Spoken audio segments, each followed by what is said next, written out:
Друзья, добрый день!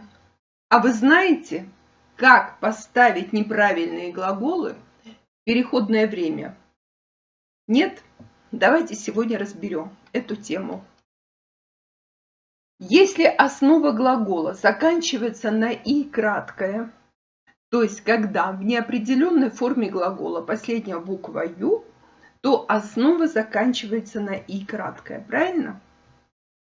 То мы просто добавляем суффикс «е» и используем обычную формулу. Давайте вспомним формулу.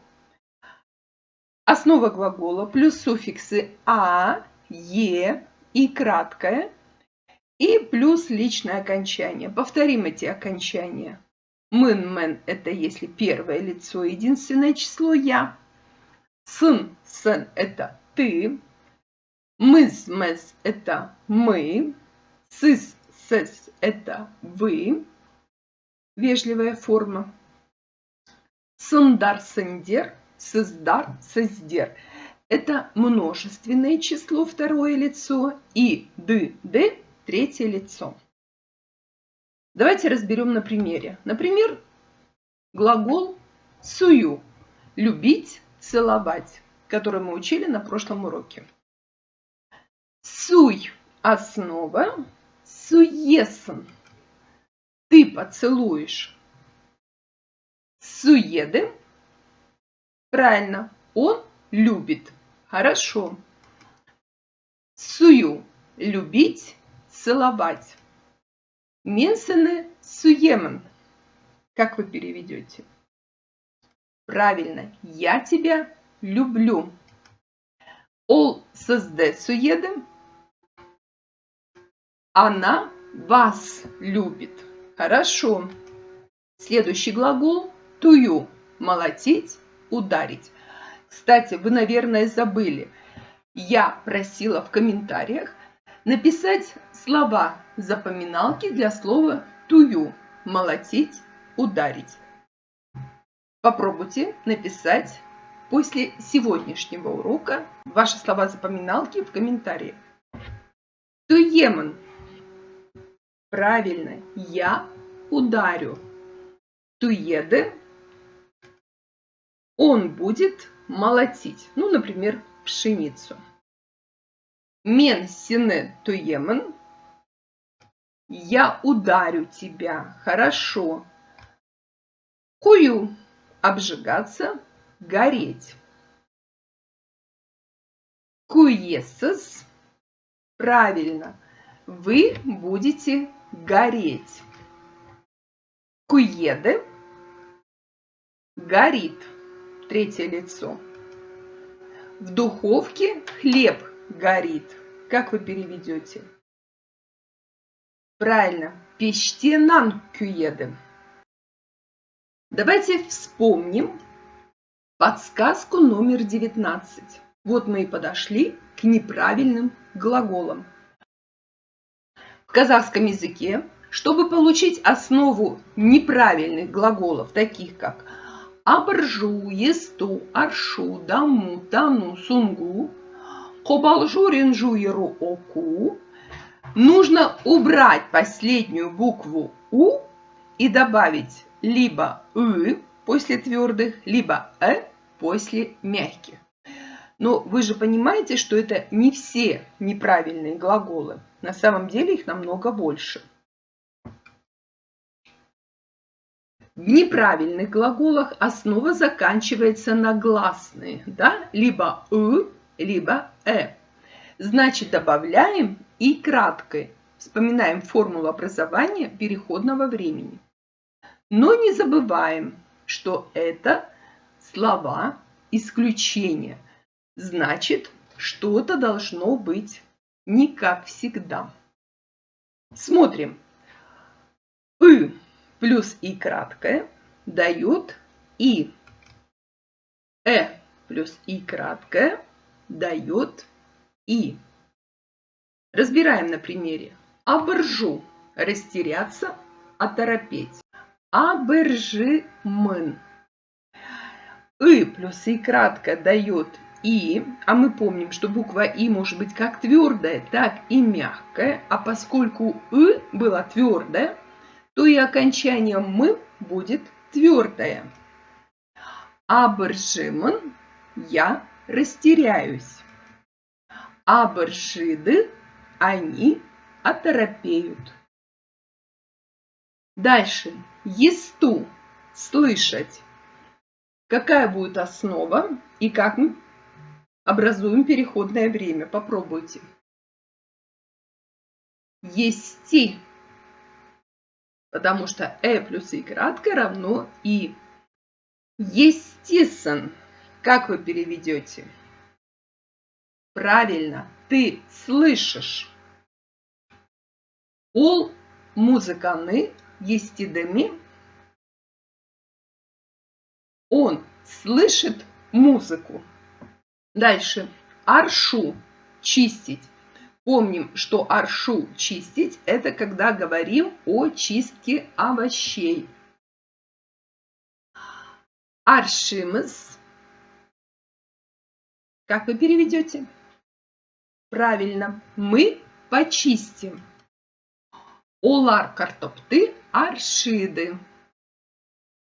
Они чистят картофель. Хорошо. Следующий глагол. Даму. Развиваться, развитие. Дамисос. Вы будете развиваться. Хорошо. Дамиды. Он развивается. Отлично. Дальше. Тану. Узнавать, знакомиться. Танисандар. Вы знакомитесь. Ол он это не дыма. Он ее знает. Он с ней знаком. Он ее узнал. Но будьте внимательны. Например, слово «тану» имеет еще одно значение – отказываться. И глагол «тану» – отказываться – это уже не слово исключения. И там правила образования переходного времени немного другие. Смотрим. Основа глагола «тану» – отказываться будет «тан». А вот основа глагола «тану» – узнавать будет «таны». Видите разницу? Отсутствует буква «ы». И значит, образование переходного времени от простого глагола мы добавляем просто здесь гласную «а». Сен танасан. Ты отказываешься. Ол танады. Он отказывается. Следующий глагол. Сунгу. Нырять.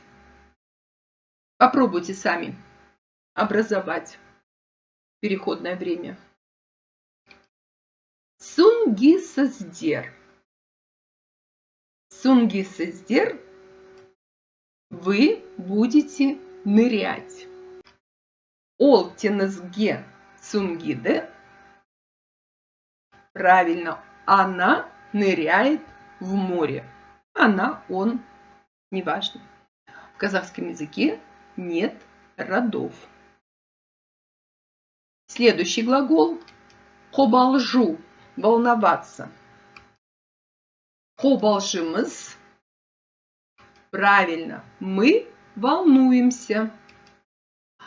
Акеммен туралы. Хобалжиды. Мой папа волнуется обо мне. Хорошо. Дальше. Ренжу. Обижаться. Ренжимен. Я обижаюсь. Хорошо. Олар ренжидами. Они обиделись. Молодцы, правильно перевели. А дальше? Ол ренжидами.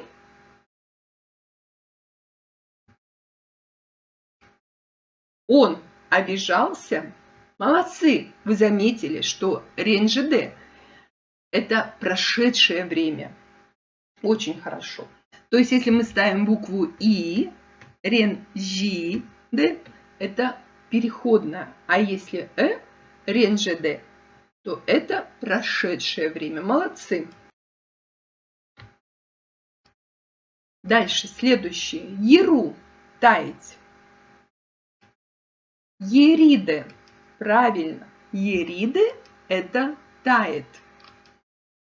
Коктемде кар, ериды. Весной снег тает. Молодцы. И еще обратите внимание, слово еру имеет и другое значение. И этот глагол будет правильным глаголом. Еру – идти следом. И будем говорить мен еремон. Я иду следом. Ол ереде. Она идет следом. Вот такие два глагола мы сегодня с вами выучили. Тану, либо знакомиться, и это неправильный глагол, либо тану, отказываться, это правильный глагол. Еру, таять, это неправильный глагол. И еру, идти следом, это правильный глагол. Оку, читать, очень знакомое нам слово. Окисен, молодцы. Ты будешь читать. Окиды, они читают. Как я уже говорила ранее, слов исключений, то есть неправильных глаголов, очень много. И вот еще одно, которое вы знаете, жилу, теплеть. Основа глагола жилым, значит будет жилиды. Давайте разбираться. Жилиды, как вы переведете? Правильно, они теплеют. Жилыды.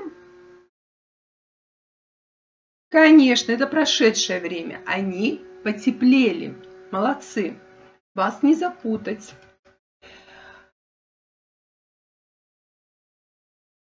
Коктемде жер. Жилиды. Конечно, весной земля теплеет. Молодцы. И еще раз повторяем. Еру идти следом. Еру таять. Это уже неправильный глагол. Тану отказываться. И тану узнавать, знакомиться тоже неправильный глагол. На этом, друзья, наш урок закончен. Очень надеюсь, что тема неправильных глаголов в переходном времени была для вас проста, понятна. Я благодарю вас за просмотр. На этом все. Пока.